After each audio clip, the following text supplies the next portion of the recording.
Hello అండి. మన ఇంట్లో ఉన్న తక్కువ ఐటమ్స్‌తో అప్పటికప్పుడు వేడివేడిగా తినాలనిపించే చికెన్ పులావ్ ఎలా చేయాలో అయితే చూసేద్దాం వచ్చేయండి ఈ వీడియోలో అయితే. స్కిప్ చేయకుండా చూడండి. ముందుగా అయితే నేను చికెన్ పులావ్‌కి కావాల్సిన ఐటమ్స్ అయితే చూపించేస్తాను. నేనైతే ఫస్ట్ చికెన్ అయితే కడిగి పెట్టుకున్నాను. హాయ్ అందరికీ. చాలా రోజులయింది కదా లాంగ్ వీడియో పోస్ట్ చేసి. సో, ఇప్పుడైతే చూసేయండి. ముందైతే మాత్రం నేను 4 పచ్చిమిర్చి, కొత్తిమీర, ఇంకా నిమ్మకాయలు, టమాటో, ఆనియన్స్, ఇంకా కరివేపాకైతే పులావ్‌కి చాలా టేస్ట్ వస్తుంది. సో, మొత్తానికైతే మొత్తం రెడీ చేసి పెట్టుకున్నాను. చికెన్ కూడా క్లీన్ చేసి పెట్టుకున్నాను. చికెన్ క్లీన్ అయిపోయిన తర్వాత పసుపు, ఉప్పు, కారం, ధనియాల పొడి, ఇంకా వచ్చేసి గరం మసాలా అన్నీ చికెన్‌లో కలిపేసి కొంచెం పెరుగేసుకున్నాను. తర్వాత నిమ్మకాయలు కూడా కలుపుకున్నాను. చాలా మంచిగా అలా కలుపుకోవాలి. హాఫ్ ఎన్ అవర్ అలా కలిపి ఉంచుకుంటే మంచిది. సో, ఇంట్లో అయితే నేను చేసుకున్నాను. గరం మసాలా అయితే చాలా టేస్ట్ వచ్చింది. అన్నీ రెడీ చేసి అయితే పెట్టుకున్నాను. అప్పటికప్పుడు ఒక 15 మినిట్స్‌లో అయితే మనకైతే అయిపోతుంది.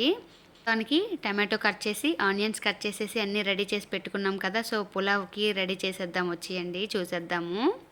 అయింది వీడియోస్ పోస్ట్ చేసి ఇంకా చేయలేదేంటి అక్క అని చాలామంది ఫోన్ చేసి అడుగుతున్నారు. సో, అందుకని చెప్పి మళ్ళీ స్టార్ట్ చేశా. కొంచెం నా హెల్త్ కూడా బాలేదు. అందుకనే చేయలేదండి. వంకాయలు కూడా నేను ఊరు నుంచి తెచ్చుకున్నాను. మా చిన్నాన్న వాళ్ళు పంపించారు. సో, మొత్తానికి అన్నీ కట్ చేసి పెట్టుకున్నా. కసూరి మేతి కూడా ఏసుకుంటే చాలా బావుంటుందండి. సో, చెక్క, ధనియాలు, లవంగం, దాల్చిన చెక్క, నేను యాలకులు అయితే వేసుకొని షాజీరా ఇంకా మొత్తం కలిపి ఫస్ట్ అయితే కొంచెం నెయ్యిలో అయితే వేయించుకున్నాను. కుక్కర్ అయితే స్టవ్ ఆన్ చేసేసా. కుక్కర్ పెట్టేశానండి. ఆయిల్ అయితే వేసుకున్నా. నేనైతే ఈ ఆయిల్ ఊరు నుంచి నేను నువ్వుల నూనె తెచ్చుకున్నాను. సో, అదైతే వాడుతున్నాం ఇప్పుడు మేము వంటకి. సో, డైట్‌లో ఉన్నారు మా వారైతే మాత్రం. ఆయిల్ తక్కువ తింటున్నారు. సో, మొత్తానికైతే కొంచెం నెయ్యిలో అయితే ఫస్ట్ ఫ్రై చేసుకున్నా. తర్వాత కొంచెం ఆయిల్ అయితే వేసుకున్నాను. ఇవి ఫ్రై అయిపోయిన తర్వాత ఆనియన్స్ అయితే ఫస్ట్ వేపుకున్నాను. అవి చాలా బాగా బ్రౌన్ షేడ్‌లో అయితే వచ్చేయాలి కదా మనకైతే. బ్రౌన్ కలర్‌లో ఆనియన్స్ అన్నీ ఫ్రై అయిపోయిన తర్వాత పచ్చిమిర్చి, కరివేపాకు అయితే వేసుకున్నాను. ఇది బాగా ఫ్రై అయిపోయిన తర్వాత యాక్చువల్‌గా నేను వంటలో హై ఫ్లేమ్‌లో అయితే చేస్తాను ఫాస్ట్‌గా అయిపోవాలని. కొన్ని వంటలైతే మాత్రం సిమ్‌లోనే, లో ఫ్లేమ్‌లోనే అయితే చేస్తాను. ఇదైతే హై ఫ్లేమ్‌లోనే బావుంటుంది బిర్యానీ. సో, తర్వాత టమాటో పీసెస్ అవి బాగా వేగిపోయిన తర్వాత అల్లం వెల్లుల్లి పేస్ట్ కూడా వేసేసుకోవాలి. మొత్తం బాగా వేపుకోవాలి. కుక్కర్‌లో అయితే 2 గ్లాస్ అవుతుంది మాకైతే. మా 4 మెంబర్స్‌కి అయితే సరిపోతుంది. సో, నేనైతే కలిపేటప్పుడు నిమ్మకాయ కట్ చేసి పెట్టలేదు. సో, ఇప్పుడైతే వేసుకుంటున్నాను. Chicken already half an hour ముందు కలిపి పెట్టాను కదా! సో, ముక్కలన్నీ ఫ్రై అయిపోయిన తర్వాత చికెన్ కూడా బాగా ఫ్రై అయిపోవాలి. సో, ఆనియన్స్, పచ్చిమిర్చి అవన్నీ ఫ్రై అయిపోయిన తర్వాత చికెన్ కూడా బాగా హై ఫ్లేమ్‌లోనే ఫ్రై చేసుకోవాలి. అప్పుడే స్మెల్ చాలా బాగా వస్తుంది. ఇంకా బాగా బాయిల్ అవుతుంది కూడా. ఇంకా వచ్చేసి ఆయిల్ పైకి తేలినంత వరకు కూడా మనం వేపుకోవాలి చికెన్‌ని. సో, మొత్తానికి రేపు మండే కదా! క్యారేజీలు రెడీ అయిపోతున్నాయి. ఈ వింటర్ సీజన్‌లో అయితే మా వాళ్ళు అన్నము, కూర, చారులు ఏం తినట్లేదు. సో, ఏవైనా ఫ్రైడ్ రైస్‌లు అయితే చేయమంటున్నారు. సో, అందుకని నేనైతే గుడ్లు రెడీ చేసుకుంటున్నాను రేపటికి.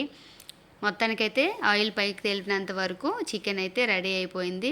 చూసారా లివరు వేడివేడిగా ఫ్రై అయిపోయిన తర్వాత లివర్ టేస్ట్ చేస్తున్నారట మా వారు ఇమ్మన్నారు. సో, నేనైతే అందులో తీసేసాను. టేస్ట్ అయితే చాలా బావుంది. తింటే అసలు వదిలిపెట్టరు. నాకు కూడా వాటాకొచ్చేసారు మా పిల్లలు. సో, వాళ్ళకైతే ఇచ్చేస్తున్నాను. ఊర్లో ఉన్న రైస్‌తోనైతే మాత్రం బిర్యానీ అయితే పులావ్ చేస్తాము. నేను వెజ్ బిర్యానీ కూడా ఈ రైస్‌తోనే చేస్తాను. మా వారికి ఇది ఇష్టం. ఈ రైస్ మేము వాడతాము. ఊర్లో పండించే రైస్‌తోనే. బాస్మతి రైస్ అయితే వీటికి వాడము. నేను కుక్కర్‌లో పెట్టేదానికి బాస్మతి రైస్ ఎక్కువ యూజ్ చేయను.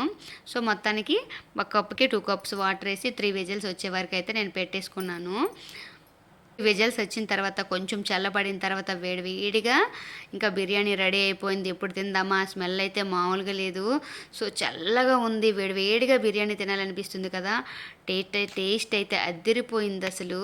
ఇక్కడ సుబ్బయ్య గారి హోటల్ నుంచి అయితే పులావ్ తెచ్చుకుంటాము. సో, ఈ పులావ్ అయితే మాత్రం బిర్యానీ టేస్ట్ అంటుండ్రు మా వాళ్ళు. కానీ చికెన్ పులావ్ చాలా బా వచ్చిందండి. స్మెల్ కూడా మంచిగొచ్చింది. చికెన్ కూడా చాలా బాగా బాయిల్ అయింది. సో, ఒకసారి ట్రై చేసి చూడండి. అస్సలు వదిలిపెట్టరు. ఈ సీజన్‌లో అప్పటికప్పుడు మనకున్న వాటితోనైతే పులావ్ అయితే రెడీ చేసుకోవచ్చు. సో, మా పిల్లలు మరీ గట్టిగా ఉంటే తినరని చెప్పి నేను 3 విజిల్స్ అయితే పెట్టాను. 2 విజిల్స్ అయితే కుక్కర్‌లో సరిపోతుంది. సో, మేము తెచ్చుకున్న రైస్‌తో మాకైతే 3 విజిల్స్ మేము రైస్ చేసుకుంటాము.